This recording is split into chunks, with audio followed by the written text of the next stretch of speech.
तिमी एक्लै जाऊ न यार, म बसमा बस्छु क्या। के कुरा गरेको हो तिमीले? बिहेपछिको पहिलो दसैँ दुईजना सँगै जानुपर्छ भन्ने थाहा छैन? तिम्रो दाइको बानी थाहा छैन र मलाई। अझैसम्म रिस परेको छैन होला त्यसको। नपर्ने आग गरिहाले बहिनी भएर। ए बाबा, मम्मी बाबाले एक्सेप्ट गरिसक्नु भयो त, दाइले नगरेर के भयो त? त्यो पनि मलाई मेरो दाइले एकदमै धेरै माया गर्छ, टेन्सन नलिऊ कि केही हुँदैन। छ्या, के असो बसो बोलेको हो यस्तो शुभ दिनमा पनि?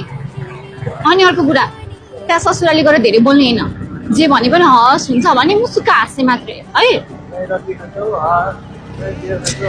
त्यस्तो भन्ने बनाएन हौ, जे सोधे पनि धेरै बोल्ने होइन, बढी बोल्ने बानी छ खुब हजुरको त।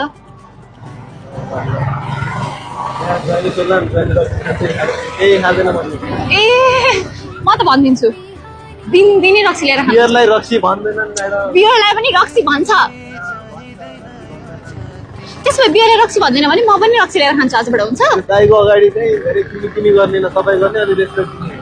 अहिले तिमी भन्दा के भयो त नि? भने दाइको गाडी त हजुर तपाईँ भनौँला नि, भएन? त्यही भनेको, अहिले भन्दा फरक परेको। कति झगडा गर्नु परेको हो आजको दिन पनि, चुप्प लगाएर नहिँडेर चुपचाप बाइक चलाएर दक्षिणाकै पुग्छ उसलाई फेरि ससुरालीबाट कम दिए पनि मै थपेर दिउँला, खुस?